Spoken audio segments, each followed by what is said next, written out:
올 시즌 이강인 등을 영입하며 선수단을 개편한 파리 생제르맹이 일부 선수를 한 시즌 만에 방출할 계획인 것으로 전해졌습니다. 프랑스 매체 풋메르카토는 PSG는 올 시즌 영입한 선수를 이미 쫓아내고 싶어한다. 두 번째로 가장 많은 전진 패스를 기록한 선수가 되며 화제입니다. 유럽 축구 선수들의 기록을 다루는 매체인 더 스탯 웨이는 올 시즌 유럽 축구 연맹 챔피언스 리그에서 90분당 가장 많은 전진 패스를 성공한 20명의 선수를 공개했습니다. 놀랍게도 해당 순위표의 2위는 파리 생제르맹의 이강인이었습니다. 이강인은 이번 시즌 UCL에서 총 329분을 소화했습니다.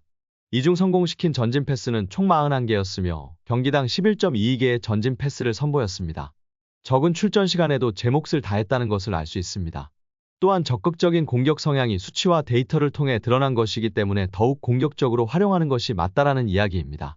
이강인은 이번 시즌 UCL에서 선발과 교체를 오가고 있다. 앞서 FC 바르셀로나와 8강 1차전에서는 선발 출전했지만 2차전에서는 교체 출전했습니다. 덕분에 함께 순위에 오른 다른 선수들의 출전 시간이 적습니다. 매체가 공개한 순위표에는 이강인보다 적게 출전한 선수가 없었습니다. 그럼에도 이강인은 많은 전진 패스를 성공시키며 자신의 존재감을 뽐냈습니다. 순위표에서 90분당 전진 패스 1위를 기록한 선수는 맨체스터 시티의 로드리였습니다. 총 696분을 뛰며 119개의 전진 패스를 기록했습니다. 이강인의 바로 밑 3위에는 라치오의 루이스 알베르토가 자리했습니다. 642분을 소화하며 71개의 전진 패스를 기록했습니다. 또 하나의 기쁜 소식이 있는데요. 이강인은 앞서 프랑스 리그앙이 선정한 31라운드 2주의 팀에 뽑혔습니다. 이강인은 지난달 28일에 열린 르아프르와 31라운드에서 후반 시작과 함께 교체로 투입됐습니다. 투입 당시 PSG는 1대2로 끌려가고 있었습니다. PSG가 이강인을 투입한 뒤 르아브르가 한 골을 더 넣으며 달아났습니다. 하지만 이후 아슈라프 하키미의 만회 골이 나오며 르아브르를 추격했습니다. 그리고 후반 추가 시간 이강인이 날카로운 왼발 크로스를 올렸고 이를 골문 앞에 있던 곤살로 하무스가 마무리했습니다. PSG는 이강인의 활약에 힘입어 3대3 무승부를 거뒀다. 그리고 PSG는 이번 시즌 리그앙 우승을 차지했습니다. 서정원 스트라스부르, 이상윤 로리앙, 안정환 강진욱, 어경준 이상 메스, 박주영 모나코, 남태희 발랑시엔, 정조국 오세르 권창훈 디종, 석현준 트루아, 황의조 보르도, 윤일록 몽펠리에 등에 이어 13번째로 프랑스 무대를 밟은 이강인은 PSG 이적 첫 시즌 한국인으로 처음 리그앙 우승컵을 차지했습니다. 우승 가능성이 거의 확정인 파리 생제르맹에 입단한 것 자체가 대박인 것이며 엄청난 것입니다. 그래서 많은 팬들이나 전문가들이 처음에는 임대에 갈 수도 있을 것이라며 부정적인 의견을 내비쳤으나 파리 생제르맹은 젊은 선수들을 주축으로 리빌딩에 착수한 것이었으며 이강인 등 젊은 선수들이 중심이 되어 팀을 이끌어 나갔습니다. 엘리케 감독의 총애를 받으며 다양한 포지션을 소화했고 결국 3년 만에 챔스 4강 진출까지 이뤄냈습니다. 그 어느 때보다도 우승할 수 있는 가능성이 높은 상황입니다. 한국의 자랑을 넘어 차세대 월클로 나아가고 있는 이강인 선수인데요. 6세 때 온 국민의 관심과 사랑을 받으며 천재의 탄생을 알렸고 그는 만 17세 327일의 나이로 한국 선수 역대 최연소 1군 데뷔 기록을 세웠습니다. 그리고 U20 월드컵 최우수 선수로 세계의 이름을 알렸습니다. 이번에는 23세 한국 최연소로 유럽 5대 리그 우승을 경험하는 역사를 쓰고 있는 이강인 선수입니다. 이제 최연소로 비기업까지 든다면 정말로 전무후무한 선수가 될 수 있는 기로에 놓여 있습니다.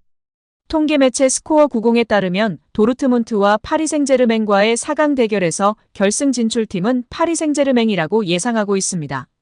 무려 69%대 31%로 압도적인 차이인데요. 챔피언스리그 우승 확률은 레알이 39%, 파리가 27%, 뮌헨이 25%, 돌문이 9%입니다. 그러나 말 그래도 확률이고 이전 확률에서는 맨시티가 가장 높은 확률이었고 아스날도 뮌헨을 이길 확률이 높았으나 바뀌었습니다. 어떻게 될지 모르고 참고만 할 뿐인데요. 4강에서 반드시 돌문 잡고 결승에서 레알 잡고 우승했으면 좋겠습니다. 올 시즌 이강인 등을 영입하며 선수단을 개편한 파리 생제르맹이 일부 선수를 한 시즌 만에 방출할 계획인 것으로 전해졌습니다. 프랑스 매체 풋메르카토는 PSG는 올 시즌 영입한 선수를 이미 쫓아내고 싶어한다. 올 시즌 PSG가 영입한 바르콜라와 에르난데스는 성공적으로 팀에 적응했지만 일부 선수들의 상황은 복잡하다. PSG 경영진은 올 시즌 영입한 선수 중 한 명에 대해 어려운 결정을 내려야 했다고 전했습니다.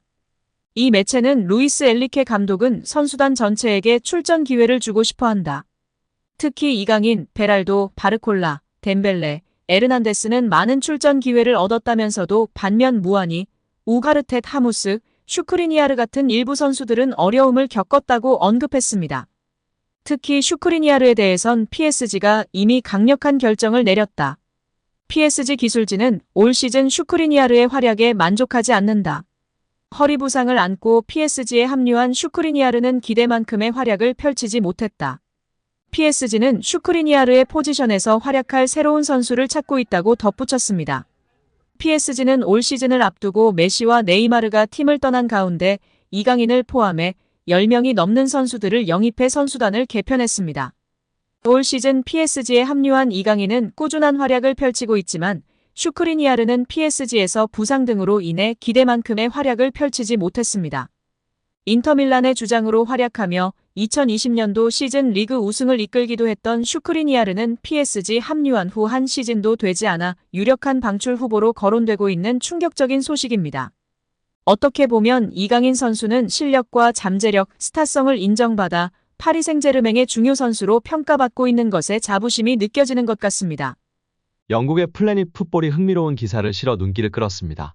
지난 2020년, 그러니까 지금으로부터 4년 전 세계 축구 최고 유망주로 꼽힌 10인에 대한 기사입니다. 4년 후 그들이 어떻게 변했는지를 다루며 화제가 되고 있습니다. 4년 전 최고 유망주로 꼽힌 이들은 모두 2000년대 초반 출생입니다. 10대 유망주를 넘어 지금은 20대 전성기로 진입할 시기입니다. 이 매체는 2020년 최고의 원더키즈 10위는 지금 어디에 있나요? 2020년 영국의 골닷컴이 미래 축구를 지배할 것으로 예상되는 원더키즈를 발표했고, 우리는 지난 4년 동안 상위 10명을 분석했다고 보도했습니다. 이어 이 목록에는 항상 성공과 실패가 있다. 축구의 본성이다. 2020년 최고의 별들은 지금 어디에 있는지 살펴보자고 덧붙였습니다. 이 목록에 이강인이 포함되어 있는데요. 이강인은 2020년 최고 원더키즈 7위에 랭크된 바 있습니다. 지금은 프랑스 최고의 빅클럽 파리 생제르맹에서 활약하고 있습니다. 이 매체는 이강인은 한국에서 리얼리티쇼에 출연하면서 6살 때부터 대중의 관심을 받았다. 4년 후 발렌시아 유스에 합류했고 이후 상승세를 탔다. 발렌시아 1군에 올라섰고 마요르카에서 좋은 활약을 펼쳤다. 그리고 이강인은 현재 PSG 소속으로 유럽축구연맹 챔피언스리그에 참여하고 있다고 설명했습니다. 그럼 이강인 동기들은 무엇을 하고 있을까요? 10명의 명단은 화려합니다. 거의 대부분이 성공의 길을 가고 있는데요. 10위는 라이언 흐라번베르는 리버풀에서 뛰고 있습니다. 9위는 쿠보 다케우사는 레알 소시에다드입니다. 8위는 모하메드 이아타레는 슬라비아 프라하에 있습니다. 7위는 이강인 선수였습니다. 6위는 가브리엘 마르티넬리로 아스널에서 뛰고 있습니다. 5위는 에두아르도 카마빙가로 레알 마드리드에서 핵심 선수가 되었습니다. 4위는 헤이니에르로 지로나에서 뛰고 있습니다. 3위는 메이슨 그린우드로 헤타페에서 뛰고 있고 2위는 안수파티로 이번에 브라이튼으로 둥지를 옮긴 상태입니다. 대망의 1위는 호드리구로 레알 마드리드의 주전 공격수가 되었습니다.